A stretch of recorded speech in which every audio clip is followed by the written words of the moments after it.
समझ में आ गया, यहां से आया। अब Z effective Z minus sigma क्या होता है, अब आगे बढ़ते हैं और देखते हैं। तो जेड इफेक्टिव इक्वल टू क्या होता है, जेड इफेक्टिव इक्वल टू होता है जेड माइनस सिग्मा।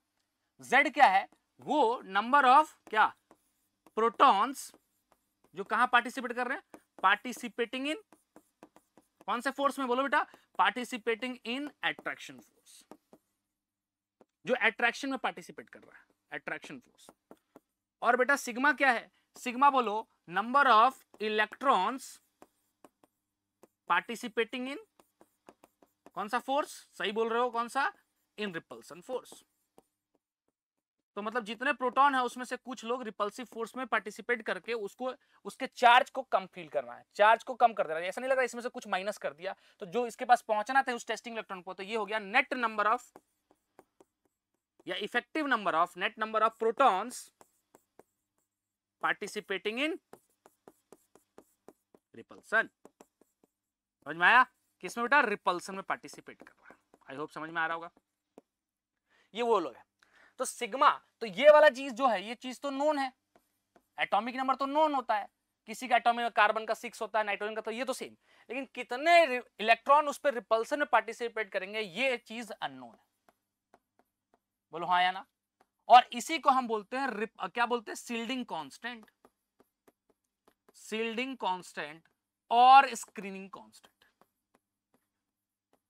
सही है, सील्डिंग कांस्टेंट या बेटा स्क्रीनिंग कांस्टेंट कहते हैं। क्या कहते हैं बोलो, स्क्रीनिंग कांस्टेंट, स्क्रीनिंग। अब स्क्रीनिंग क्या होता है आप समझाते हैं। लेट्स सपोज, ऐसे समझिए, एक ग्राफ बना रहा हूं, probability of finding, radial probability finding of electron, electron मिलने की प्रोबेबिलिटी। तो अगर बनाएंगे तो ये आर का है, आर मतलब क्या हो गया बेटा, न्यूक्लियस यहां पर है बेटा, ठीक है, न्यूक्लियस कहां है, यहां पर है। अब इस न्यूक्लियस से बेटा जैसे जैसे दूर जा रहे हैं, कहां जा, आर की वैल्यू क्या हो रही है, बढ़ रही है, बढ़ रही है, बढ़ रही है, मतलब आप कहां जा रहे हैं, इधर से इधर जा रहे हो, तो न्यूक्लियस से डिस्टेंस क्या हो रहा है, बढ़ ही तो रहा है, मतलब आप न्यूक्लियस से दूर जा रहे हो। सही है। तो अगर S1s का ग्राफ बनाएंगे तो कुछ ऐसा ग्राफ होता है। सही। 2s का ग्राफ बनाएंगे बेटा तो कैसा हो जाएगा, कुछ ऐसा। हाँ, 2s का ग्राफ कुछ नीचे ही से ऐसा निकल जाएगा। सही है। और 2p का ग्राफ बनाएंगे बेटा, तो 2p का ग्राफ अगर बनाए तो 2p का ग्राफ आप देखेंगे तो वो ओरिजिन से स्टार्ट नहीं होता है, कुछ ऐसा स्टार्ट होगा। सही, ऐसा ग्राफ। अब ये सब कहां पढ़ेंगे, श्रोडिंगर वेव इक्वेशन में पढ़ते हैं, तो वहां पर आपको साफ साफ दिख रहा है कि ये ग्राफ 1s का है, ये ग्राफ 2s का, और ये ग्राफ 2p का है। सही है। तो बताओ कि जो न्यूक्लियस से पास है किसका इलेक्ट्रॉन सबसे ज्यादा पास है, s का पास है। मतलब यहां पर हम बोल सकते हैं कि न्यूक्लियस के पास अगर मैं, ये s ऑर्बिटल है, ये p ऑर्बिटल है, ये d ऑर्बिटल है, और ये f ऑर्बिटल है। सही है।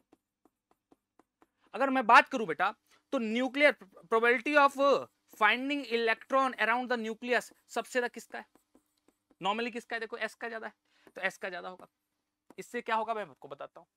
अगर मैं नोडल प्लेन की बारे में बात करूं, नोडल प्लेन, तो s में नोडल प्लेन कितना है, 0 है, एक भी नोडल प्लेन नहीं होता। नोडल प्लेन क्या होता है, ऐसा इलाका जहां पर इलेक्ट्रॉन मिलने की प्रोबेबिलिटी 0 हो, टेंड्स टू 0 हो। इसमें 1 होता है, d में 2 होता है, इसमें 3 होता है। इसका मतलब ऐसा नहीं लग रहा है कि बेसिकली इलेक्ट्रॉन, इसमें नोडल प्लेन नहीं, मतलब हर जगह इलेक्ट्रॉन है, ऐसा नहीं लग रहा है कि s वाले ऑर्बिटल में इलेक्ट्रॉन्स न्यूक्लियस के पास ही है। और जब पास ही होगा बेटा तो क्या होगा, पास ही होगा तो क्या होगा, सारा जो ये वाला पीछे वाले जो इलेक्ट्रॉन्स होंगे, यहां पर कोई इलेक्ट्रॉन है तो ये लोग सारा लोग, ये इलेक्ट्रॉन अगर s के हैं, लेट्स सपोज s के ऑर्बिटल है, तो ये लोग क्या कर रहे होंगे, न्यूक्लियस को चारों तरफ से क्या कर रहे हैं, सील्ड कर रहे हैं। सील्ड कर रहे हैं कि नहीं कर रहे हैं, तो इसका मतलब सबसे अच्छी सील्डिंग पावर किसकी है, s की है, देन p की है, देन d की है, देन f की है। क्यों ऐसा क्यों बोल रहा हूं बेटा, क्योंकि देखो ऐसा समझो कि अगर ये प्राइम मिनिस्टर मोदी है न्यूक्लियस, और इसके अराउंड अगर सारे एनएसजी कमांडो अच्छे से घेर रखा, तो क्या तुम पीछे वाले लोग देख पाएंगे उसको, नहीं देख पाएंगे।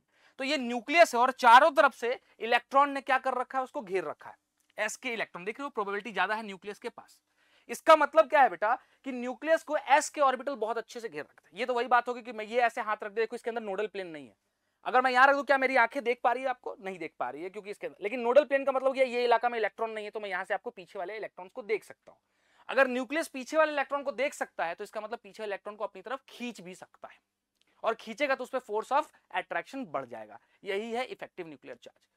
तो सबसे ऐसा कौन सा ऑर्बिटल है जो न्यूक्लियस को पीछे देखने ही नहीं देता कि पीछे कौन से ऑर्बिटल्स है, मतलब शील्डिंग सबसे अच्छा करता है एस, क्योंकि एस के इलेक्ट्रॉन्स न्यूक्लियस के बहुत ज्यादा पास होते हैं, तो न्यूक्लियस को चारों तरफ से घेर लेते हैं एस के इलेक्ट्रॉन्स, और ये कहते हैं कि पीछे के इलेक्ट्रॉन्स कुछ है ही नहीं, सारा इलेक्ट्रॉन सिर्फ यही है, तो इसका मतलब न्यूक्लियस का ध्यान पीछे पे नहीं जाएगा, और पीछे पे जो इफेक्टिव न्यूक्लियर चार्ज होगा वो कम फील करेगा। आई होप समझ में आ रहा है जो कहना चाह रहा हूं।